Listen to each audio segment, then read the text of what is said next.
I cani piccoli devono essere toy, i cosiddetti cani toy, fatti i cani toy, non sa fare i cani soliti.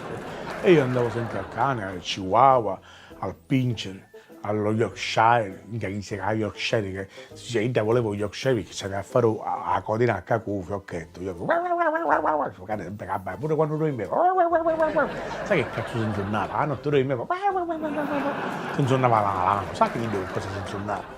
Voleva il pincher, voleva lo Yorkshire, il Chihuahua, il pincher, tutti i toy.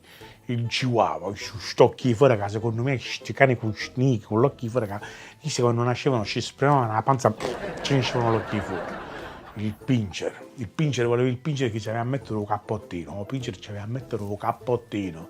Ho immaginato a maggio a passeggiare a Mondello, come pincher era l'unico cane con un cappottino. Camminava con due zampe e con la volta si ventoleava, mi sento pure sbagliato, un po' di canuzzo.